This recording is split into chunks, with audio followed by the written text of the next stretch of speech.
Dr. Amy Harrison pulled her thick jacket tighter as the cold Antarctic wind hit her face. She had been working in this frozen place for 3 months now, and the cold still made her bones ache. But today was different. Today they were going to drill deeper than anyone had ever drilled before. "Kevin, are you ready with the equipment?" She called to her partner, Dr. Kevin Wright.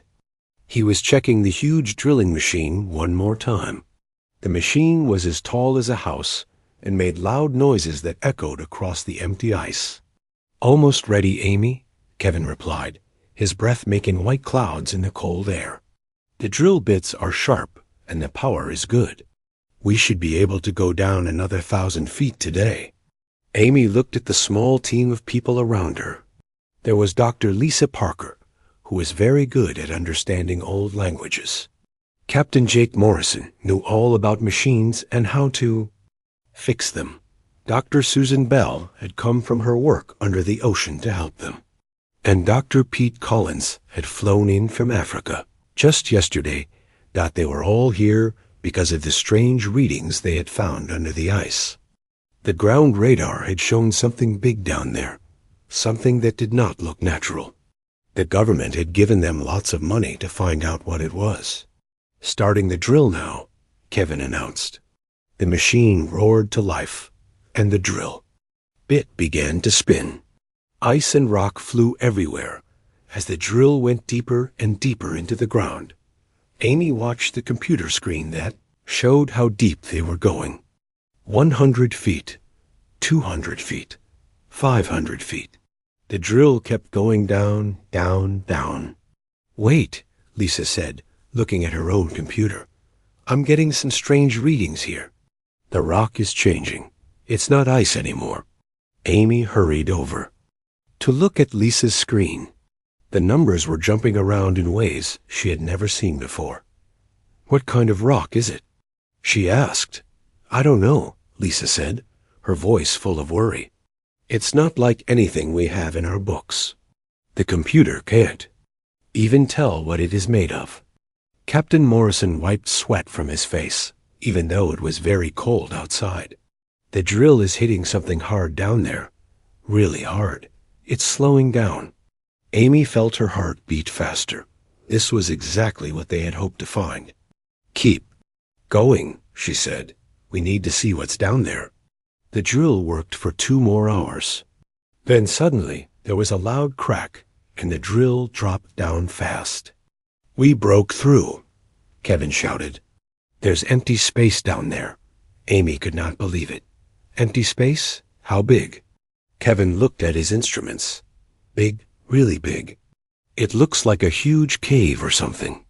The team worked quickly to get a camera down into the hole. The camera was attached to a long cable, and it had bright lights to see in the dark. Amy watched the screen as the camera went down. At first, all she could see was the sides of the hole they had drilled. But then the camera came out into open space, and what she saw made her gasp. "My God," she whispered. The camera showed a huge underground space. But it was not a natural cave. There were walls that looked like they had been built by someone. The walls were smooth and had strange marks on them. And the space was enormous, bigger than any building Amy had ever seen. "This is impossible," Pete said, staring at the screen. "How old is this place?" Amy grabbed her radio and called the surface team. "We need to get down there right away. Build a ladder system or something. We have to see this with our own eyes." It took 6 hours to build a safe way down into the underground space. Amy was the first to go down. She climbed down the metal ladder with a flashlight in her hand and her heart pounding. When she reached the bottom, she stepped into a world she had never imagined. The walls around her were made of some kind of metal that did not rust. Strange. Symbols covered every surface. The ceiling was so high that her flashlight could not reach it. "Kevin, you have to see this," she said into her radio. "This is not human. This was built by someone else."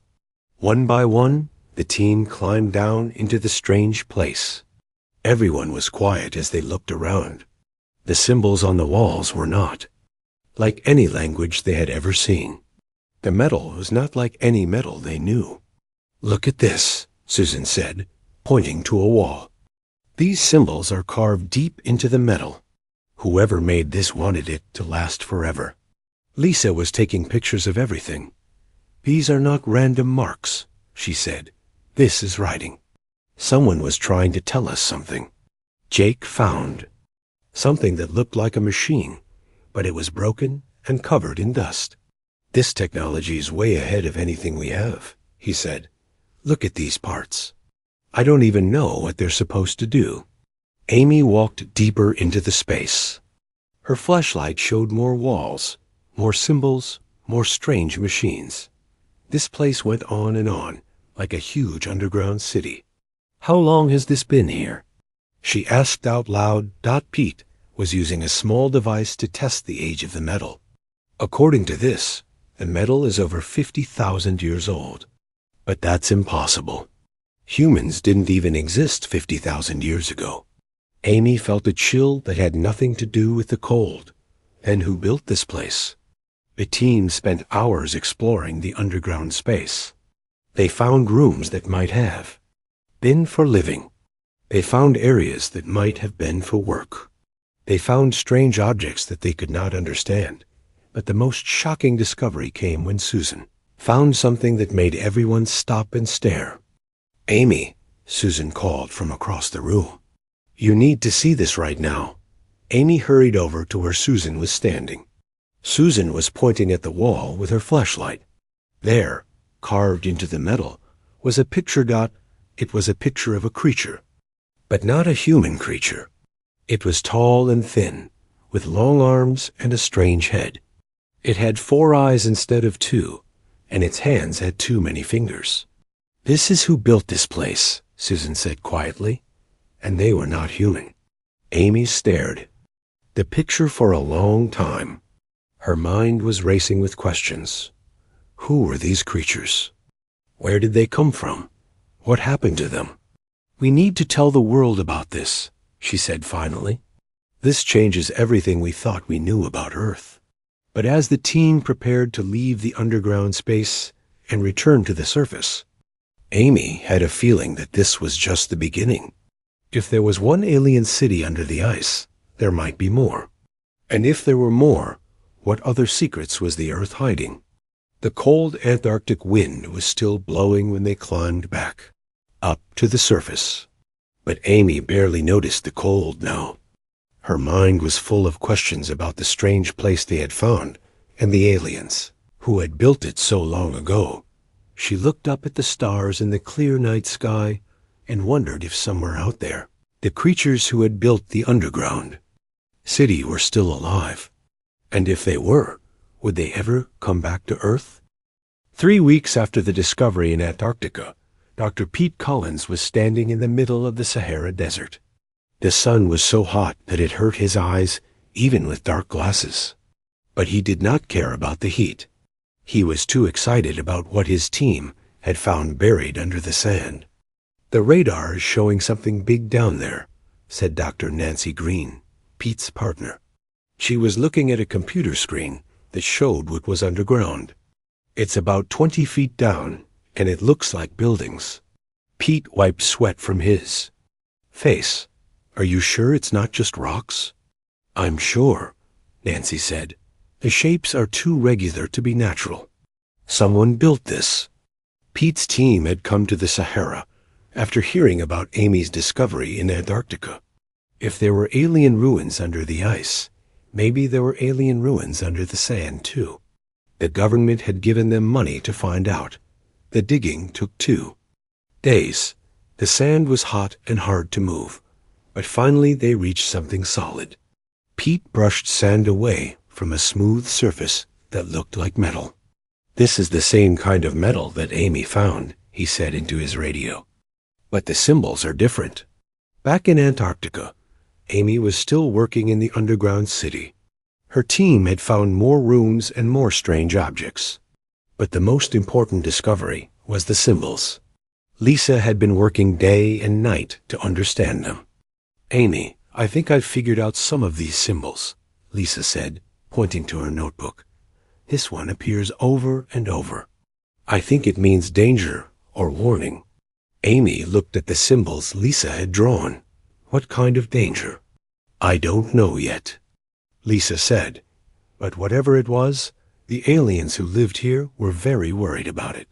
Meanwhile, Dr. Susan Bell was working under the ocean near Japan. She had brought a small submarine down to the ocean floor, where her instruments had detected strange structures.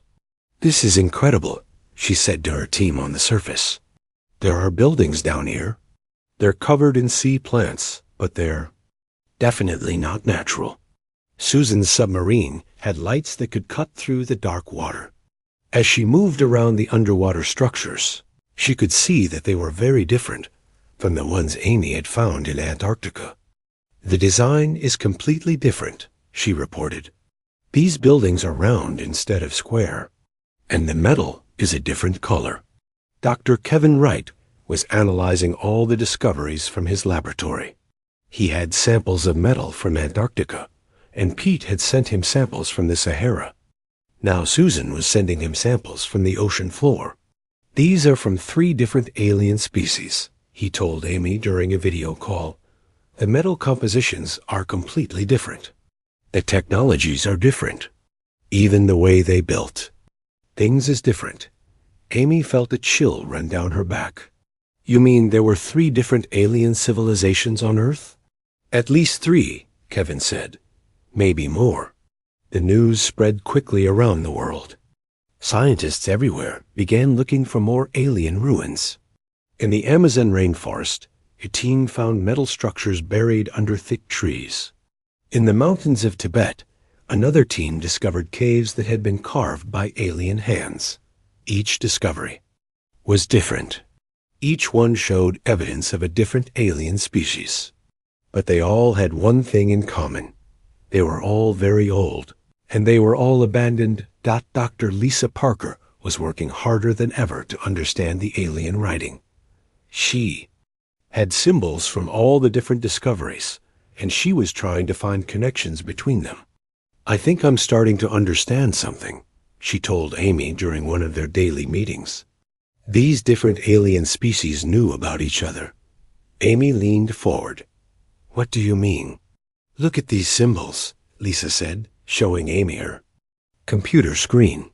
This symbol from Antarctica appears in the Sahara ruins too, and this one from the ocean appears in the Amazon ruins.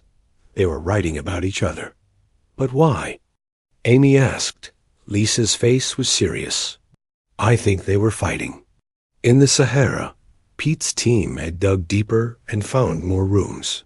The rooms were full of strange machines, just like in Antarctica. But these machines were different. They looked like weapons. These aliens were definitely preparing for war, Pete told Amy during their video call.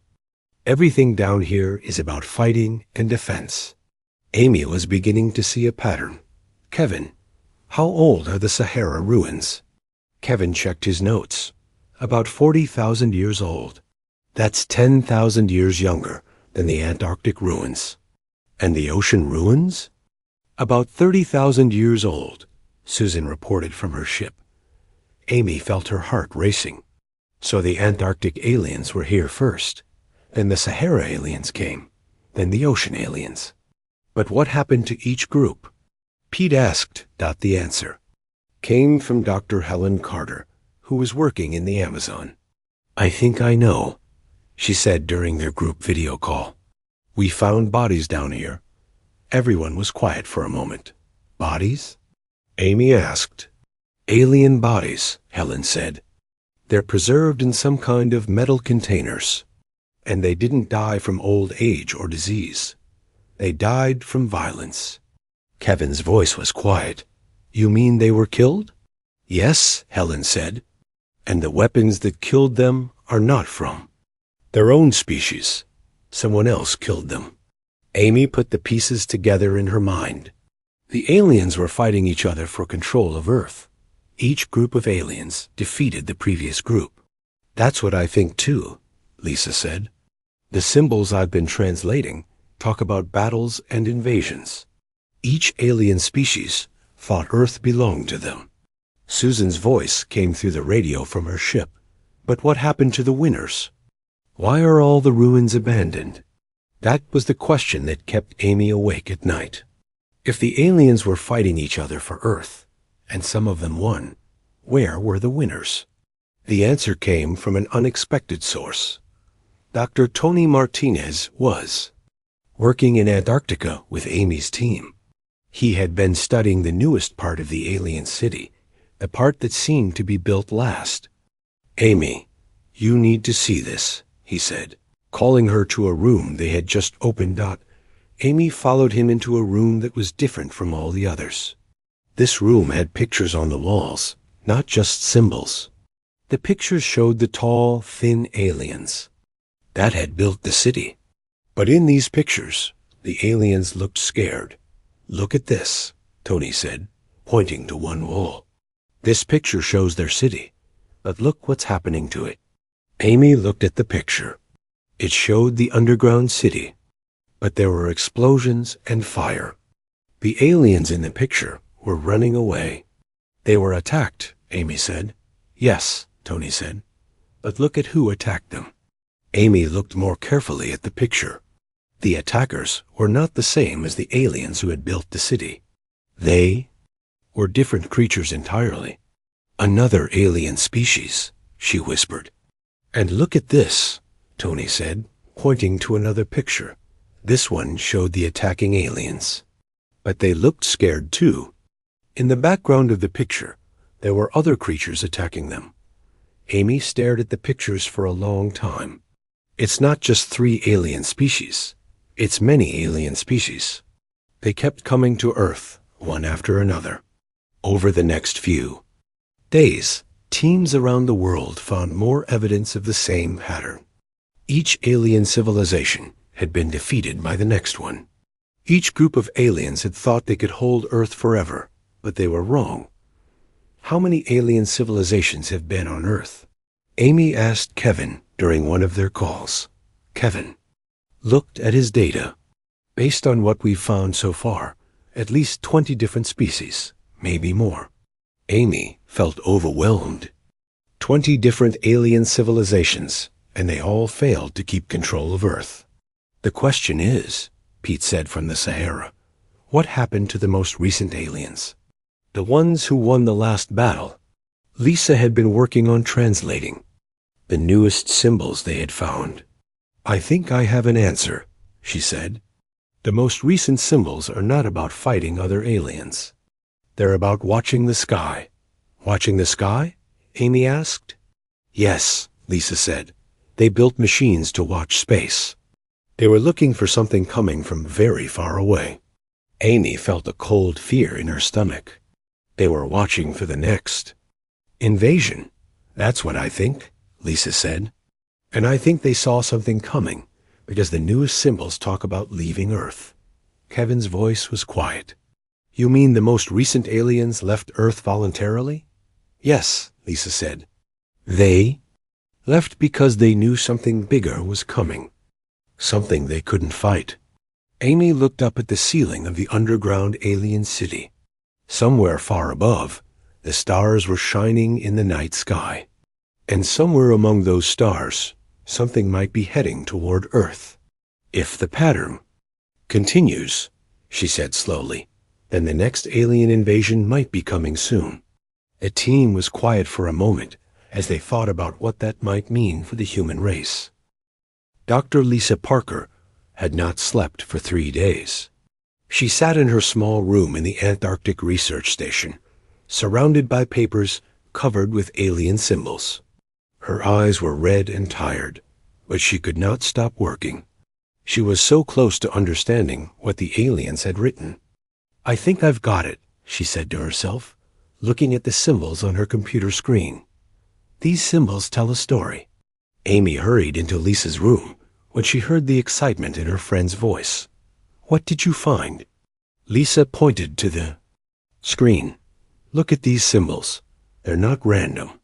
They're telling the history of what happened here." Amy sat down next to Lisa. What do they say? Lisa took a deep breath. They say that Earth is a prize. The aliens call it the perfect world. It has water, air, and good soil.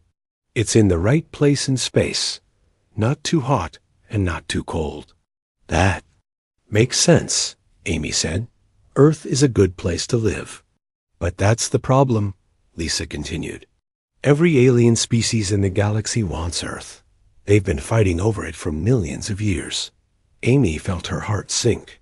Millions of years? Yes, Lisa said. These symbols tell the story of war after war. Each alien species thinks they can hold Earth forever. But they're always wrong. Lisa showed Amy more symbols on the screen. Look at this. This symbol means invasion. This one means defeat. And this one means death. Amy studied the symbols. They appeared over and over in the alien writing. How many invasions were there? I've counted at least 50 different alien species mentioned in these writings, Lisa said. And these are just the ones that this particular species knew about. Amy felt sick. 50 alien invasions? Maybe more, Lisa said. The writings say that some invasions happened so long ago that they were forgotten. The aliens who wrote this only knew about the recent ones. Amy stood up and walked to the window. Outside, the Antarctic wind was blowing snow across the ice. So Earth has been a battleground for millions of years. Yes, Lisa said. And humans never knew about it because we weren't here yet. We're newcomers to this planet. Dr. Kevin writes. Voice came through the radio. He was calling from his laboratory. Amy, you need to hear this. I've analyzed the weapon signatures from all the dig sites. Amy picked up the radio. What did you find? The weapons used in the Sahara match the weapons described in the Antarctic writings, Kevin said. The aliens who lived in Antarctica were killed by the aliens who lived in the Sahara. Amy felt a chill. So the pattern is real. Each alien species killed the previous one. That's not all, Kevin said. The ocean aliens used weapons that matched the ones that destroyed the Sahara site. And the Amazon aliens used weapons that matched the ones that destroyed the ocean site. Lisa nodded. The writings confirm it. Each alien species thought they were the strongest. Each one thought they could hold Earth forever. But there was always another species that was stronger. Amy sat down heavily. What happened to the humans during all this? Humans didn't exist yet during most of these invasions, Lisa said. But the most recent invasions happened while humans were on Earth. Amy's eyes widened. You mean humans lived through alien invasions? Lisa pointed to symbols on her screen. These symbols mention primitive natives. That's what the aliens called early humans. They thought humans were just smart animals. Did the aliens hurt humans? Some did, Lisa said. But most aliens ignored humans. They were too busy fighting each other to worry about primitive humans. Amy thought about human history. Is this why humans have stories about gods and monsters? Were they memories of alien invasions? Maybe, Lisa said. The writings mention that some aliens tried to use humans as workers. Other aliens tried to teach humans things. Kevin's voice came through the radio again. Amy, I have more bad news. The most recent alien technology is only a few hundred years old. Amy grabbed the radio. How recent? About 300 years, Kevin said. And this technology is more advanced than anything we've seen before. Lisa showed Amy more symbols. The most recent aliens were different from the others. They were smarter. They learned from the mistakes of the previous species. What mistakes? Amy asked. The previous aliens always fought each other directly, Lisa said. They had big battles and destroyed each other's cities. But the most recent aliens were more careful. Amy looked at the symbols Lisa was pointing to. What did they do differently? They hid, Lisa said. They built their cities underwater and underground. They watched and waited. Dr. Susan Bell's voice came through the radio from her ship. That matches what I found in the ocean ruins. The underwater cities were built to be invisible from space. Amy felt a growing sense of fear. If they were so smart and so careful, what happened to them? Lisa's face was grave. They left. Left? Why would they leave if they were winning? Lisa showed Amy a new set of symbols. Because they detected something coming. Something that scared them more than anything they had ever seen. Kevin's voice was quiet through the radio. What kind of something? The writings call it the Destroyer of Worlds, Lisa said. It's mentioned in the records of many different alien species. It's something that has been moving through the galaxy for millions of years. Amy felt her mouth go dry. What is it? I'm not sure, Lisa said, but every alien species was terrified of it. Some of the writings say it's a machine. Others say it's a living creature. All of them agree that it's unstoppable. Susan's voice came through the radio. Are you saying this Destroyer of Worlds is what defeated all the alien species? No. Lisa said the alien species defeated each other, but they were all running from the Destroyer of Worlds. Amy tried to understand. So the aliens came to Earth to hide from this destroyer? That's what I think, Lisa said. Earth is in a quiet part of the galaxy. It's far from the major space routes. The aliens thought they could hide here, but they couldn't hide from each other, Amy said. Exactly, Lisa said. They were so busy fighting each other that they made Earth visible to their enemies. Each war made more noise. Each invasion attracted more attention. Kevin's voice was thoughtful. So Earth became famous in the galaxy as a place where alien species fought. Yes, Lisa said. And that attracted more aliens who wanted to claim the prize for themselves. Amy walked back to the window. The snow was still falling outside. Where? Does that leave humans? Lisa was quiet for a moment. The most recent aliens left warnings, she said finally. They left messages saying that the next invasion would be different. Different how? The next aliens wouldn't be running from the Destroyer of Worlds, Lisa said. They would be the Destroyer of Worlds. Amy felt her blood turn cold.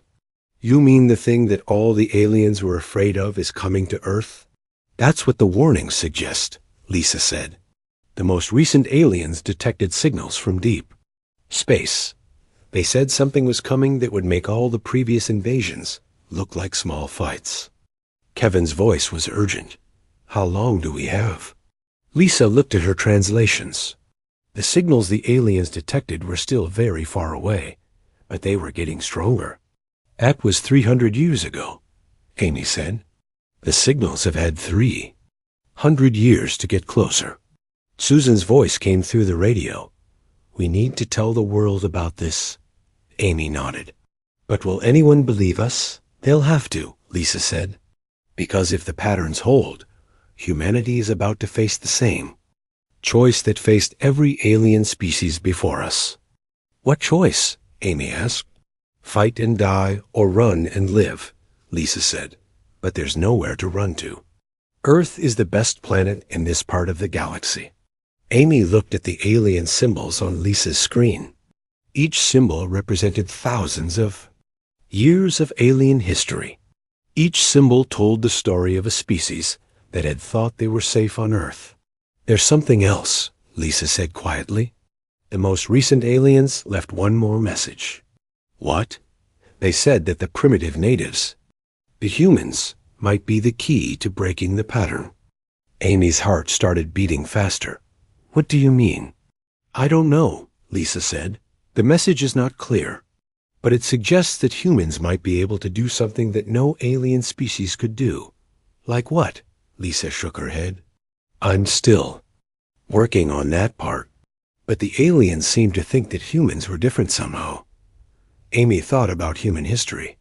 Humans had survived ice ages, plagues, and wars. They had spread across the entire planet. They had learned to work together when they faced great dangers. Maybe that's it, she said. Maybe humans can unite in a way that the aliens never could. Maybe, Lisa said. But we're about to find out. Amy looked out the window at the endless Antarctic ice. Somewhere under that ice were the remains of dozens of alien civilizations. Each one had been confident that they could hold Earth forever. Each one had been wrong. We need to learn everything we can from these ruins, she said. We need to understand their technology, their weapons, their mistakes. Lisa nodded. And we need to do it fast. Because if the pattern continues, the next invasion is coming soon. Amy picked up the radio. Kevin, Susan, Pete, everyone. We need to work together on this. We need to share everything we learn. Agreed, came the voices from around the world. Amy looked at the alien symbols one more time. They told the story of 1,000 failed attempts to hold Earth. But maybe, just maybe, they also contained the key to humanity's survival. Let's get to work, she said. We have a world to save. 6 months had passed since the first discovery in Antarctica. Dr. Amy Harrison stood in a room that looked like it belonged in a science fiction movie. The walls were covered with screens showing information from dig sites around the world. Scientists were talking on radios in dozens of languages, all sharing what they had learned about the alien ruins. Amy, you need to see this, called Dr. Tony Martinez from across the room. He was pointing at a screen that showed a map of the world. Red dots marked every place where alien ruins had been found. Amy walked over to look at the map. There were red dots everywhere. Antarctica, the Sahara, the ocean floors, the Amazon, the mountains of Asia, the plains of North America, even under the ice in Greenland. How many sites are we up to now? Amy asked. 137, Tony said. And we're finding more every day. Amy felt overwhelmed. 137 alien civilizations? At least, Tony said. Some of the sites have multiple layers, which means multiple alien species lived in the same place at different times. Dr. Kevin Wright's voice came through the radio from his laboratory. Amy, the age testing is showing something disturbing. Amy picked up the radio. What did you find? The time between invasions is getting shorter, Kevin said. The oldest. Ruins are separated by hundreds of thousands of years. But the newer ones are only separated by thousands of years. Amy felt a chill. What about the most recent ones? The most recent alien ruins are only separated by a few hundred years, Kevin said. And the newest ones we've found are less than 50 years old. Amy nearly dropped the radio. 50 years? There were aliens on Earth 50 years ago? Yes, Kevin said. And they didn't stay long. The ruins show signs of very quick construction and very quick abandonment. Dr. Lisa Parker, who had been working on translating alien symbols for months, looked up from her computer. That matches what I've been finding in the most recent writings. The aliens were in a hurry. Amy sat down heavily. In a hurry to do. What? To get ready for something, Lisa said. The most recent aliens weren't trying to build a permanent home on Earth. They were trying to build defenses. Dr. Susan Bell's voice came through the radio from her ship in the Pacific Ocean. I've found something that supports that theory. The underwater ruins I'm exploring have weapon systems that are still partially working. Amy's eyes widened. Still working? After all these years? The power sources are incredible, Susan said. They're still producing energy after decades of being abandoned, and the weapons are pointed up toward the surface. Toward the surface? Amy asked. No, Susan said. Toward space. The weapons are designed to shoot at things coming from space. Captain, Jake Morrison had been working on alien technology for months. Amy, I need to tell you something about these alien machines. Amy turned to Jake. What is it? Some of them are still running, Jake said. The aliens left detection equipment that's still watching space, and it's been getting more active lately. Amy felt her heart start beating faster. More active how?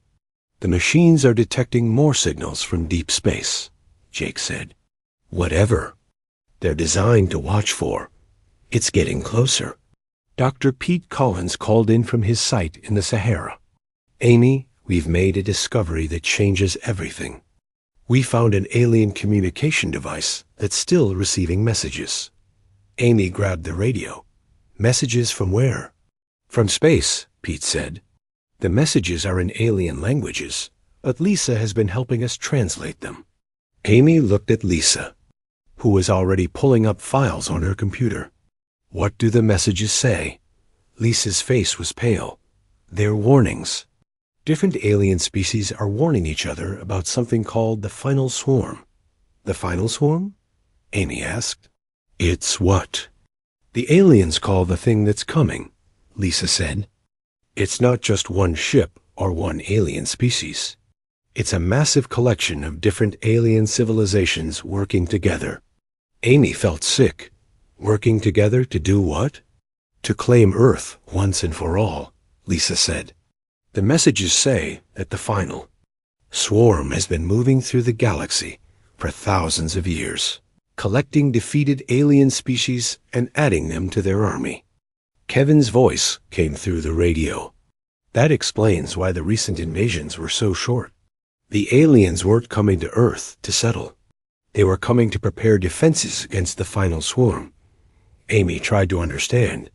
So all the recent alien species were actually trying to protect Earth. In a way, Lisa said. But they were trying to protect Earth for themselves. They wanted to be the ones to control the planet when the final swarm arrived. Susan's voice was grim. But they all failed and ran away when they realized they couldn't win. Amy walked to the window and looked out at the Antarctic landscape. How much time do we have? Jake looked at his instruments. The detection equipment is showing that the signals are getting much stronger. Based on the rate of increase, I'd say we have maybe 10 years. 10 years, Amy repeated. 10 years before the final swarm arrives. Dr. Helen Carter called in from her site in the Amazon. Amy, I found something that might be important. The aliens left behind detailed information about the final swarm. Amy picked up the radio. What kind of information? Technical details. About their ships, their weapons, their strategies, Helen said. It's like they were leaving intelligence reports for whoever came after them. Lisa was already working on translating the new information. This is incredible. The aliens documented everything they learned about the final swarm. Amy looked at the information on Lisa's screen. What does it say? The final swarm is not just one alien species, Lisa said. It's hundreds of different species that have been conquered and forced to work together.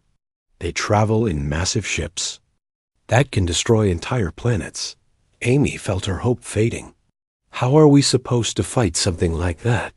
Maybe we're not, said a new voice. Dr. Carol White had just walked into the room. She was the head of the Global Alien Research Project. Amy turned to Carol. What do you mean? I've been thinking about this for weeks, Carol said. Every alien species that came to Earth tried to fight the final swarm, and every alien species failed. So what are you suggesting?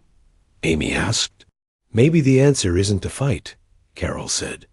Maybe the answer is to run. Jake looked up from his instruments. Run where? The aliens considered Earth to be the best planet in this part of the galaxy. Maybe we need to go to a different part of the galaxy, Carol said. Maybe we need to leave Earth entirely. Amy felt a surge of anger. Leave Earth? This is our home. It was home to all the alien species too, Carol said. But they're all dead now. Lisa looked up from her computer. Wait, there's something else in these messages. Something about humans. Everyone turned to look at Lisa. What about humans? The most recent aliens left specific messages about humans, Lisa said. They said that humans might be the key to surviving the final swarm. Amy felt a spark of hope. How? I'm not sure yet, Lisa said. But the messages suggest that humans have something that no alien species had. What?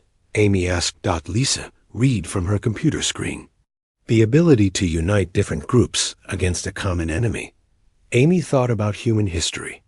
You mean like how humans from different countries worked together during World War II? Exactly, Lisa said. The aliens say that most species in the galaxy fight each other even when facing extinction. But humans have shown the ability to put aside their differences when facing a big enough threat. Kevin's voice came through the radio. That's interesting. But how does that help us against ships that can destroy planets? Lisa continued reading. The messages say that the final swarm has a weakness. They're made up of conquered species that don't really want to work together. They only cooperate because they're forced to. Amy felt her mind racing. So if we could somehow break their unity, we might be able to defeat them, Lisa finished. But the messages don't say how to do that. Jake looked at his instruments again. The signals are getting stronger every day. Whatever's coming, it's moving fast. Amy made a decision. We need to bring all the world leaders together. They need to know what we've learned. Carol nodded. I'll arrange meetings with the United Nations. But will they believe us? They'll have to, Amy said. We have proof. We have alien technology. We have the ruins. Dr. Nancy Green called in from her site in Australia. Amy, we just found something that might be useful. It's an alien weapon. That's still functional. Amy picked up the radio. What kind of weapon? It's some kind of energy beam, Nancy said. The aliens built it to shoot at spacecraft. And it's powerful enough to damage ships in orbit. Amy felt a surge of excitement. How many of these weapons have we found? So far, 12 different sites have weapons that still work, Nancy said. And there might be more. Jake was studying the technical specifications. These weapons are incredibly advanced.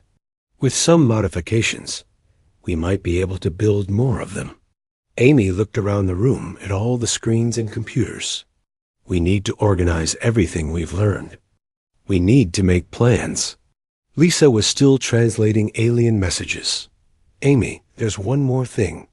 The most recent aliens left coordinates. Coordinates for what? Amy asked. For a place they call the Safe Harbor, Lisa said. It's somewhere in space where species go to hide from the final swarm. Carol leaned forward. You mean there's a place in the galaxy where we could be safe? Maybe, Lisa said. But the coordinates are for a location that's very far from Earth. It would take thousands of years to reach. Years had passed since the alien detection systems had activated. Dr. Amy Harrison stood in a command center that had been built inside the Antarctic alien ruins. The ancient alien city had been converted into humanity's main research and planning facility. Hundreds of scientists from every country on Earth worked there day and night. Amy, the United Nations Assembly is ready for your report, said Dr. Carol White, walking into the command center. Carol now served as the director of the Global Defense Initiative, the organization that had been created to deal with the alien threat. Amy looked at the huge screen that showed the status of humanity's preparations. The news was both good and bad. Tell them we've made progress, Amy said, but we still face an impossible choice. In the 3 years since the discovery, the world had changed dramatically. Every major government now knew about the alien threat. Scientists from around the world had worked together to understand alien technology. Military forces had been reorganized to prepare for an invasion from space, but it had not been easy. Many people refused to believe the threat was real. Some countries had tried to keep alien technology for themselves instead of sharing it. Wars had almost broken out over control of alien sites.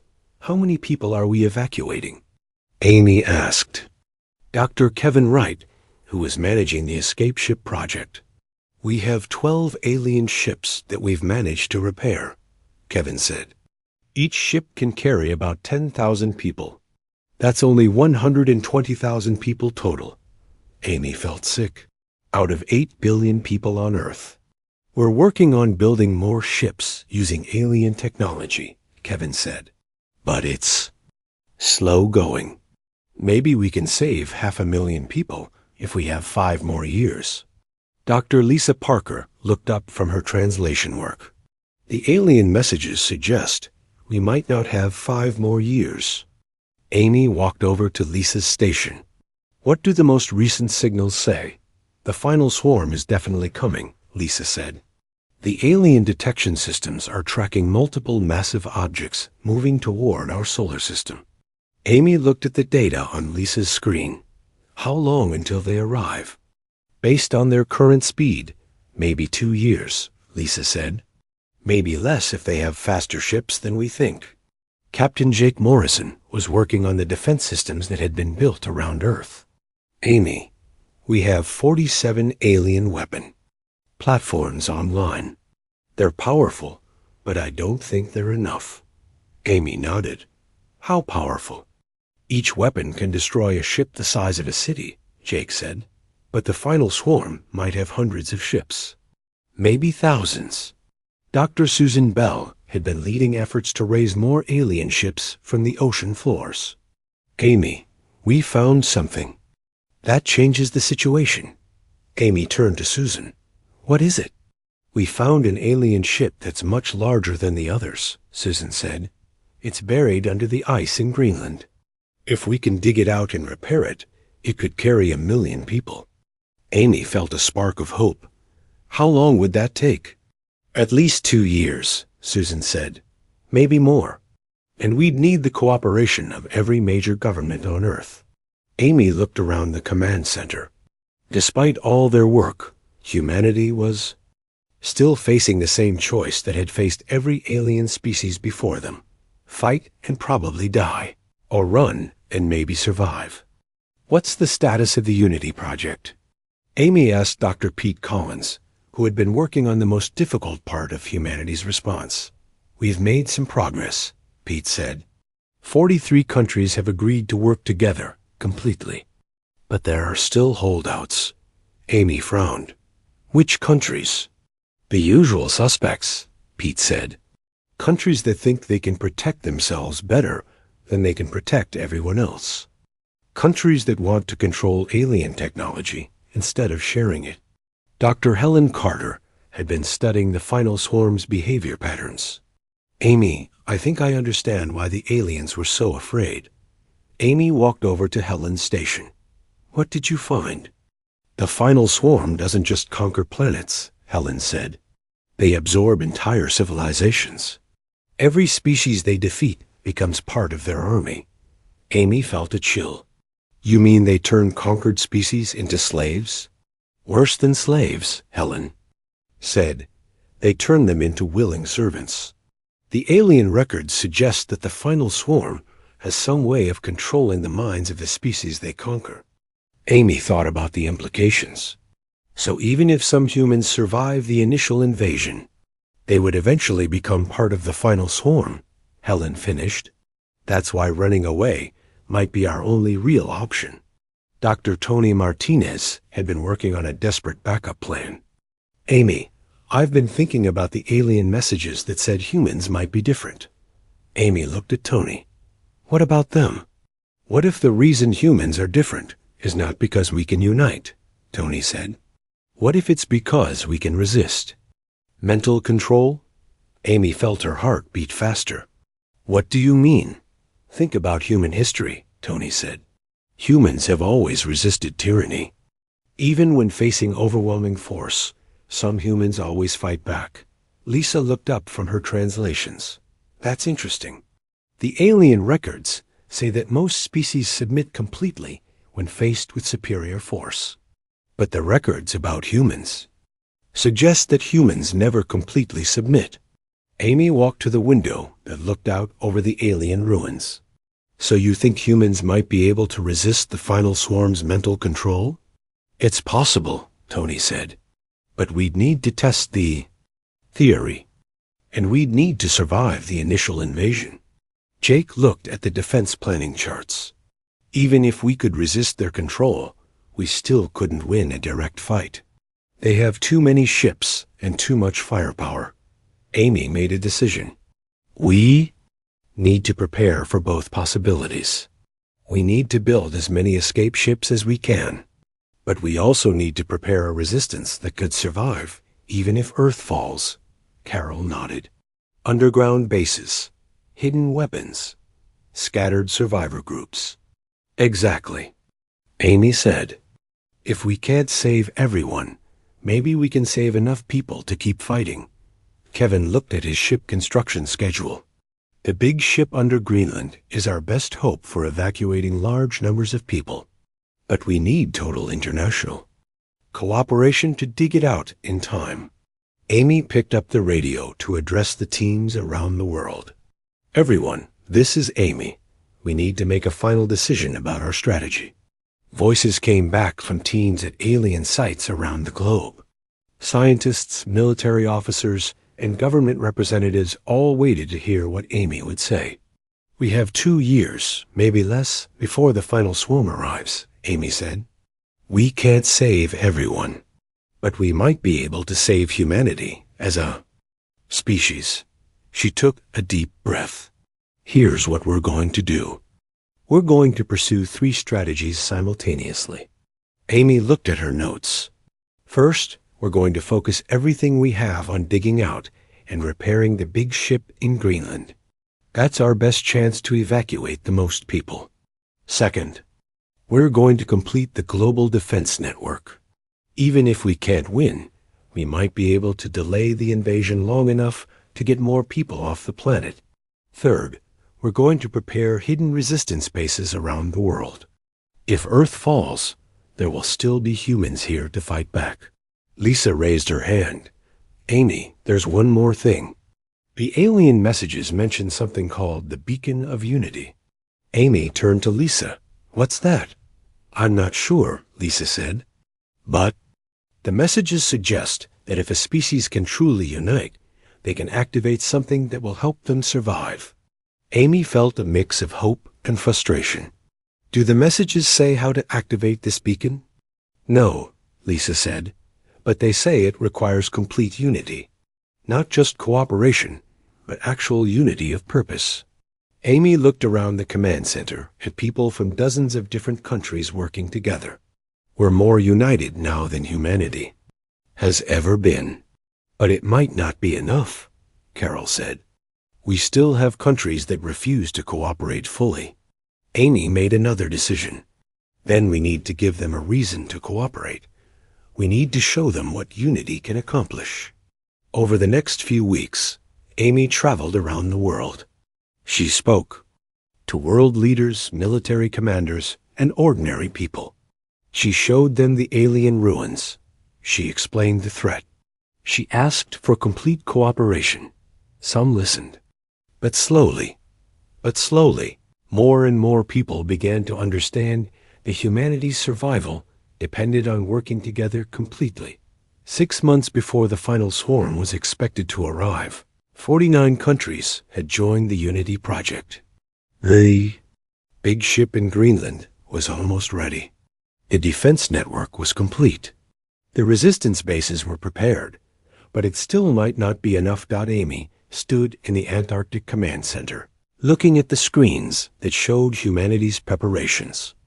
In a few months, they would find out if humans really were different from all the alien species that had failed before them.